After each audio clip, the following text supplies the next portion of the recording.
Hello dear students, welcome to Biology Bridge Course classes, and in today's video I am explaining about the types of plants classified on the basis of habitat.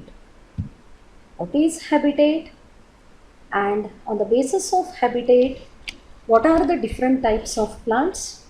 About this one I am going to explain in today's video, because in the study of biology, especially in botany, you are going to study about all these in brief.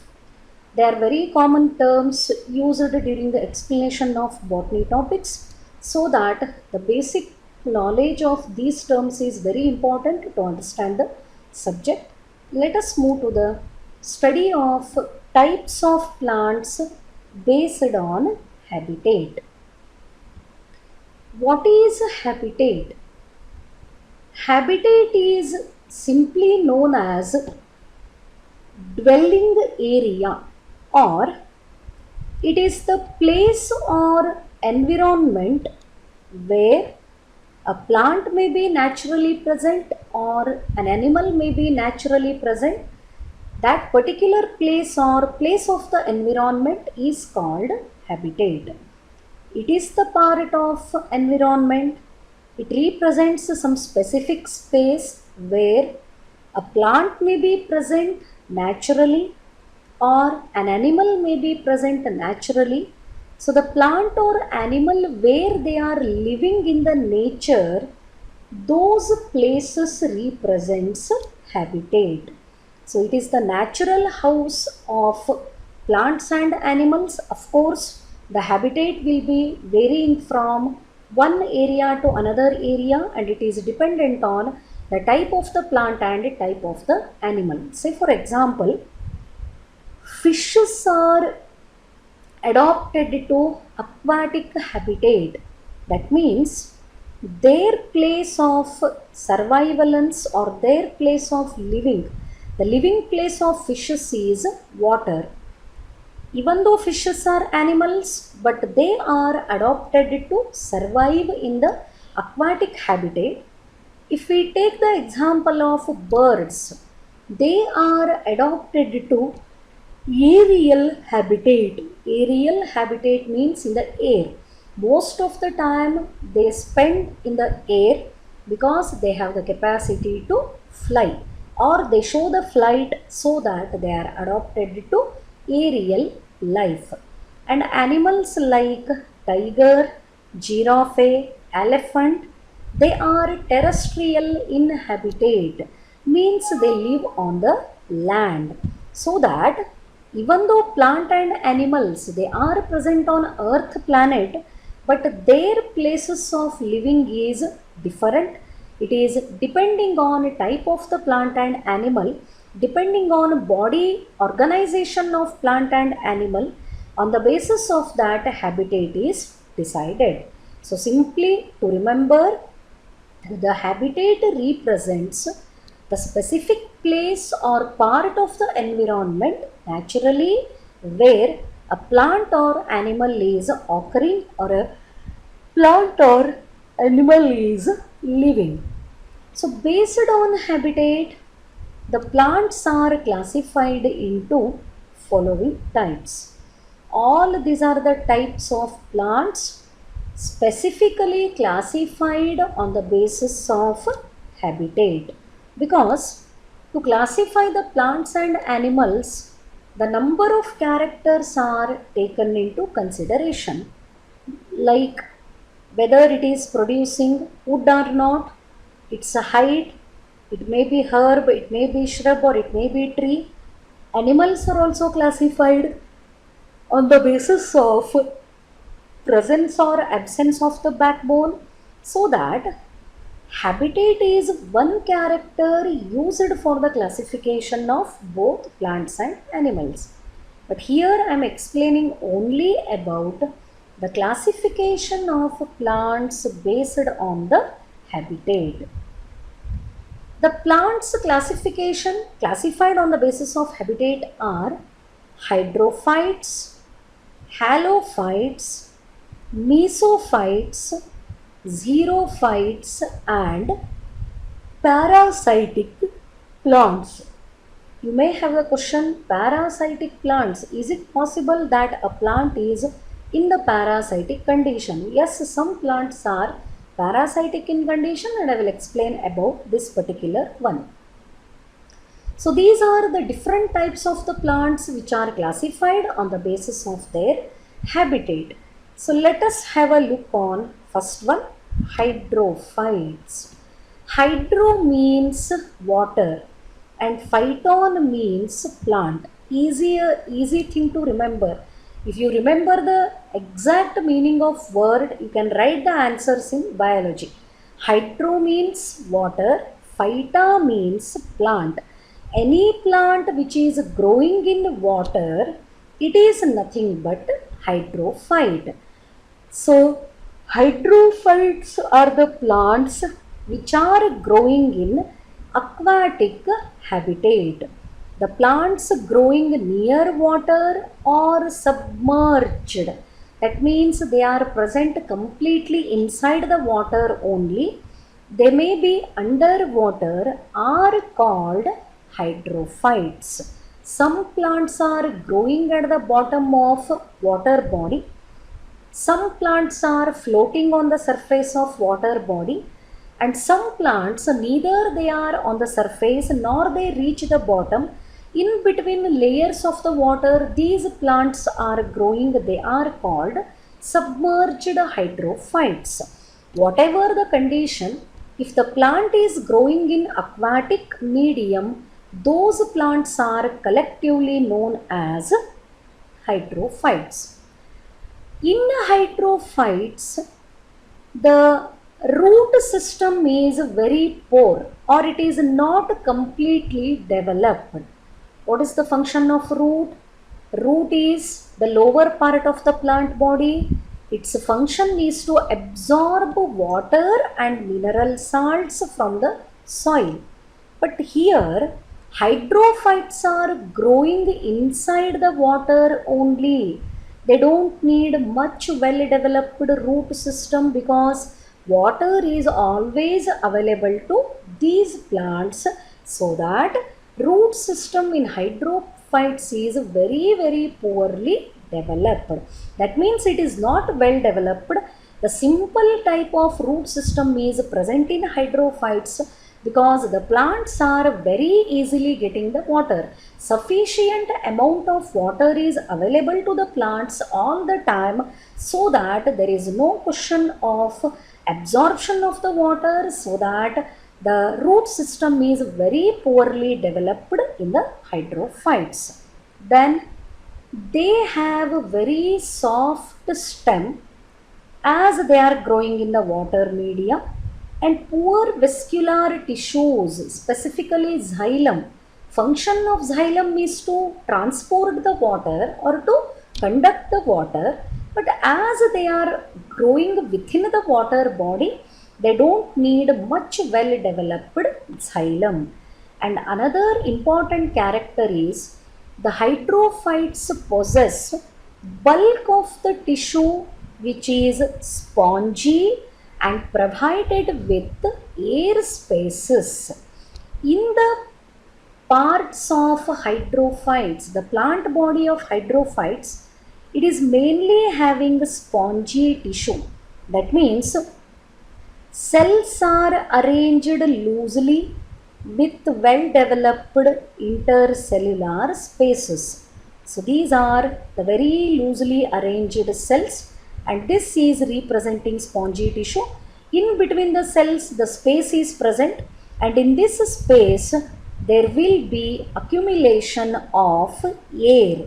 The air is accumulated between the spaces of cells. It is called intercellular space, and due to the presence of air, the hydrophytes can float on the surface of water. It is called buoyancy. When air is stored in the body of the plant body, the weight of the plant body becomes very lighter, so that it can float on the surface of water. For the storage purpose of the air, in the hydrophytes, The spongy tissue is present, and in the intercellular spaces, the air is accumulated or collected that helps in the floating of plant on the surface of water. So very well known example is lotus. Here you can see the leaves are present on the surface and usually they do not decay. The decaying is very rare because the leaves of aquatic plants, they do not have cuticle. They allow the easy transpiration of water. Loss of water from the plant body is easily allowed, and these leaves are also having spongy tissue so that they can float on the surface of water. So very simple thing. The plants which grow in the water body are called aquatic habitat. Better term, they are called hydrophytes. They do not possess well developed root system. Their stem is very soft. The vascular tissues are very poorly developed, and in the body they contain spongy tissue which stores the air. So this is about the one group of plants occupying aquatic habitat or growing in aquatic habitat are called hydrophytes. Then second one, halophytes, another interesting group of the plants. Halic means salt or salinity. Salinity or salty content is called halic. Halophytes.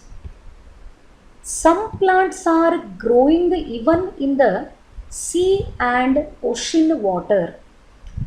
Even though water is very rich in salt content, but the plants are able to grow in such a salt rich environment. They are nothing but halophytes. These plants grow in saline soil or saline water. Here the meaning of saline is rich in salt. They contain very high amount of salt and they can tolerate a relatively high concentration of salt as compared to other plants. Normally, the plants which are growing in river and in the pond and lake, they don't have the ability to tolerate high concentration of salt. But the halophytes are the group of plants, they have ability to tolerate higher concentration of the salt. That is why they are called halophytes. Specifically, the plants growing in ocean and sea water, they are able to tolerate high concentration of salt. Especially the salts are NaCl, sodium chloride, MgCl, magnesium chloride, MgSO4, magnesium sulfate. These are the salts which are present in the saline water or saline soil, and plants which are growing in this particular environment or habitat, they have the ability to tolerate all these types of the salt. The very interesting character of halophytes is that they have characteristic negatively geotropic breathing roots called nematophores. So this one is very interesting point, and it is also part of first PU biology practicals. Negatively geotropic breathing roots called nematophores. So first let us have a look on image of halophytes. These are growing in the water or salinity, salt rich water, and here is another image of halophyte. Here you can see some sharp pointed structures which have emerged above the soil, and these structures are nothing but nematophores. So let us study in detail about nematophores. What are these nematophores and where they are growing? Remember, nematophores are commonly called breathing roots, and they are growing only in halophytes. Remaining plants do not show the growth of the breathing roots are nematophores. What happens? Let us assume this is a plant and it is example for halophyte. That means the plant is growing in, or it has already grown in, saline rich soil. Normally the halophytes also contain regular root system, and the regular root system contains positively geotropic roots. Positively geotropic. What it means? Positively geotropic means growing towards the soil. Always roots grow towards the soil, and these roots are called positively geotropic. But problem is that in the salt rich environment or salinity area, oxygen availability is less, so that to fulfill the requirement of oxygen, some roots emerges out of the soil. These are also the roots. Instead of growing towards the soil, they grow away from the soil and they emerge out above the soil surface. And these roots are known as nematophores. If this is the surface or this is the soil surface, let me mark it. This is soil surface. Above the soil, some roots grow, and these roots are called nematophores, and very commonly they are known as breathing roots, because these roots are specifically developed to fulfill the requirement of oxygen. On the surface of breathing roots or nematophores, the small holes are present. They are called lenticels, and through the lenticels the gaseous exchange is carried out. The nematophores are growing away from the soil, not towards the soil. They are growing away from the soil, hence they are called negatively geotropic. Normal roots, they grow towards the soil, therefore they are called positively geotropic. Only the nematophores or breathing roots are the negatively geotropic roots. They grow away from the soil, and the intention of developing or producing these roots is to fulfill the requirement of oxygen, hence they are called breathing roots. So hydrophytes and halophytes, plant growing in saline rich area or salt rich habitat, they are called halophytes. They develop a specific type of the roots called breathing roots or nematophores. They are negatively geotropic. They are growing away from the soil because they need to fulfill the requirement of oxygen. They are produced intentionally to fulfill the requirement of oxygen. On the nematophores, the small holes are present. They are called lenticels. Try to concentrate on the terms. They are very easy. Taking biology as optional subject in PUC, I told this one in the beginning only, but again I am repeating. It is very easy to score high percentage, as well as after PUC you will get a number of opportunities. And whatever I am explaining through these bridge course video, they are all connected elements in the first PU topic. Hope this is clear for you. Thank you.